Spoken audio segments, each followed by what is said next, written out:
کیا آپ جانتے ہیں کہ اس کانفرنس میں موجودہ قادیانیوں کے خلیفہ مرزا مسعود کی خصوصی تقریر رکھی گئی؟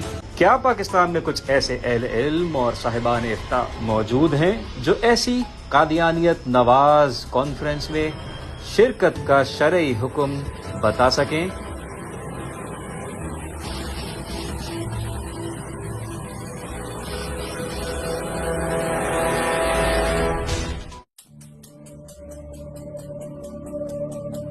مسلمانوں کو جب بھی کمزور کیا گیا یا ان پر غلبہ حاصل کیا گیا تو دشمنوں نے ہمیشہ غداروں کا سہارا لیا۔ ہماری تاریخ ایسے سنگین حادثات و واقعات سے بھری پڑی ہے۔ تاریخ کے سیاہ باب میں ایسے کئی چہرے اپنے گھناؤنا کردار ادا کرتے نظر آتے ہیں، جنہوں نے مسلمانوں کے درمیان رہ کر اسلام اور مسلمانوں کو نقصان پہنچایا۔ بدقسمتی سے آج بھی اس طرح کے کردار پائے جاتے ہیں۔ یہ بات ہے 5 اپریل 2024 کی، جب امریکن ایمبیسی نے فیس بک پر ایک پوسٹ ڈالی جس میں لکھا تھا کہ امریکی نائب الامور اینڈریو شوفر نے عیدگاہ شریف دربار راولپنڈی میں دعوت افطار میں شرکت کی۔ افطار کی میزبانی شیخ حافظ محمد نقیب الرحمان اور ان کے صاحبزادہ محمد حسان حسیب رحمان نے کی، جس کا بیانیہ کچھ اس انداز میں نشر کیا گیا کہ امریکہ پاکستانی حکومت کے ساتھ مل کر بین المذاہب ہم آہنگی، مذہبی شمولیت، بردباری، احترام اور مکالمے کی اقدار کے فروغ کے لیے کام کرتا رہے گا۔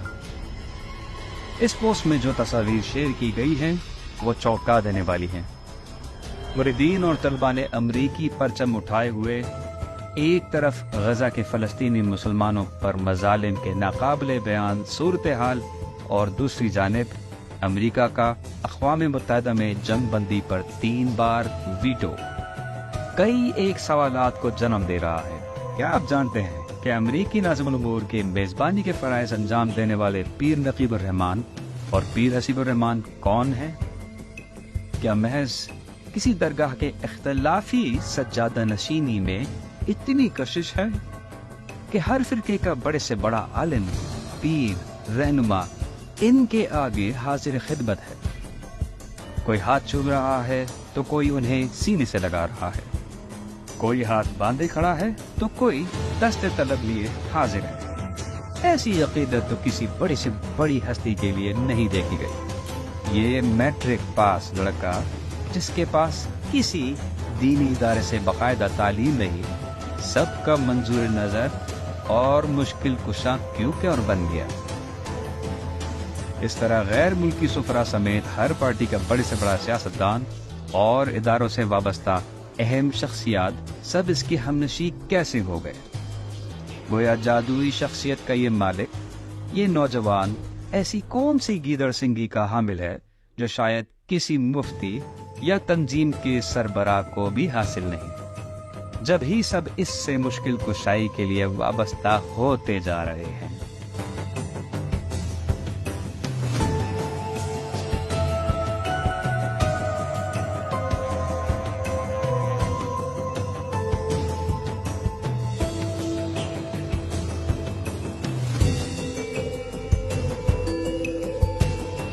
آخر کس طرح بغیر کسی محنت، تعلیم، ڈگری اور اہلیت کے یہ نوجوان اپنی پراسرار شخصیت کے بنا پر اپریل 2021 میں پاکستان کے اہم ترین آئینی ادارے اسلامی نظریاتی کونسل کا ممبر بنا دیا گیا؟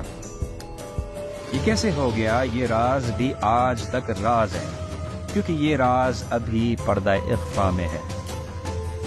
رمضان المبارک 5 اپریل 2024 ایک طرف فلسطینی مسلمانوں کے خون سے ہولی کھیلی جا رہی ہے اور امریکی صدارتی محل مسلمانوں کے لیے افطار پارٹی کا اہتمام کرتا ہے، جس کا وہاں کے غیور مسلمانوں نے بائیکاٹ کیا، اور دوسری طرف عین انہی لمحات میں پاکستان کے دارالحکومت کے پہلو میں واقع عیدگاہ شریف کے سجادگان اپنے ماتحت مریدین اور ان کے معصوم بچوں سمیت امریکی سفیر کا پرتپاک، والہانہ اور عقیدت سے بھرپور استقبال کرتے ہیں۔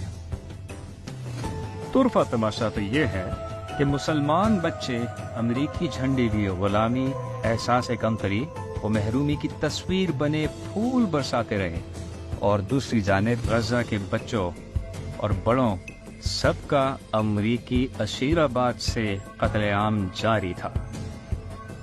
امریکی ناظم الامور سے نہ جانے کون سے ضروری اور فوری احکامات ملے، جن کی بجا آوری کے لیے عیدگاہ کا یہ عوامی غلام بچہ عین عید الفطر کو کراچی میں مفتی منیب الرحمان اور امیر دعوت اسلامی سے بے تکلف ملاقات کرتا ہے۔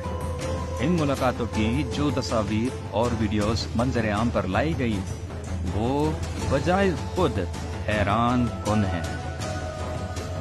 9 اپریل 2024 کو عیدگاہ کے اسی منظور نظر 2 نمبر پیر حسان حسیب الرحمان کے پیج پر 2 پوسٹ کی جاتی ہے۔ پہلی پوسٹ میں تصاویر کے ساتھ لکھا جاتا ہے: آج کراچی میں شیخ محمد حسان حسیب الرحمان صاحب کی مفتی اعظم پاکستان حضرت علامہ مفتی منیب الرحمان صاحب سے ملاقات اور اہم امور پر تبادلہ خیال۔ دوسری پوسٹ دعوت اسلامی کی جاری کردہ ویڈیو کلپ تھی، جس کا عنوان تھا: آج فیضان مدینہ کراچی میں شیخ حسان حسیب الرحمان کی امیر اہل سنت حضرت مولانا الیاس قادری صاحب سے محبت بھری ملاقات۔ پھر نہ جانے وہ کون سی فوری ضرورت یا حکم نامہ موصول ہوا کہ 15 اپریل کو ایک اور ویڈیو جاری کی گئی، جس میں مفتی منیب صاحب کی آواز اور پچھلے کئی سالوں میں علماء و مشائخ اہل سنت سے ملاقات کی تصویر لگائی گئیں۔ اس کی پرواہ نہ کرے کہ کون خوش ہے اور کون ناخوش ہے۔ صاحبزادہ حسان حسیب الرحمان ود آل کلیئرٹی اب مسلک کے دین حق اسلام اور مسلک حق اہل سنہ والجماع کے مبلغ بھی ہیں، مدافع بھی ہیں اور اس پر قائم بھی ہیں، اور انشاءاللہ تعالی ہم ان کے ساتھ ہیں، ان کے ساتھ رہیں گے، اور انشاءاللہ یہ آپ کا مشن ساری دنیا میں پھیلے گا، کیونکہ مشک آنست کہ خود بگوید نہ کہ عطار بگوید۔ اب کوئی بھونکو بالنے کی ضرورت نہیں ہے، خوشبو خود پھیلتی ہے، خود پھیلے گی، اور دنیا میں یہ حق کا پیغام، ہدایت کا پیغام، راستی کا پیغام، عقیدے کے تسلب اور عمل کی راستی کا پیغام انشاءاللہ تعالی پہنچتا رہے گا۔ آپ اسی جادہ مستقیم پر قائم رہیں، انشاءاللہ یہ سب علماء آپ کے ساتھ رہیں گے۔ اللہ تبارک و تعالی پیر صاحب کا سایہ صحت و سلامتی کے ساتھ تا دیر قائم و دائم فرمائے۔ اس سے یہ واضح طور پر تاثر ملتا ہے کہ اب یہ ساحل زادہ مسلک اہل سنت کا سرپرست و امیر بنایا جا چکا ہے، اور تمام علماء و مشائخ اس کے خوشاچی اور درباری ہیں۔ کیا یہ سب کچھ دیکھنے میں جتنا سادہ معلوم ہوتا ہے اتنا ہی سادہ ہے، یا پھر اس کے پیچھے عقیدہ ختم نبوت اور 295 کو ختم کرنے کے حوالے سے انتہائی ناپاک سازش کار فرما ہیں؟ آئیے اب آپ کو بتاتے ہیں کہ امریکن ایمبیسی کی پوسٹ میں موجود اصطلاحات بین المذاہب، ہم آہنگی، مذہبی شمولیت، رواداری، احترام اور مکالمات کسے کہتے ہیں، جس کے فروغ کے لیے اس امریکی غلام زادے اور اس کے والد کو مامور کیا گیا۔ اب ہم ان اصطلاحات کی طرف آتے ہیں جو اقوام متحدہ کے ہیومن رائٹس کے آرٹیکل 18 سے ماخوذ ہیں۔ آزادی مذہب اور عقیدے کے فروغ کے لیے امریکہ میں 2020 میں ایک عالمی تنظیم بنائی گئی کہ مقاصد اس سلائیڈ میں ہے۔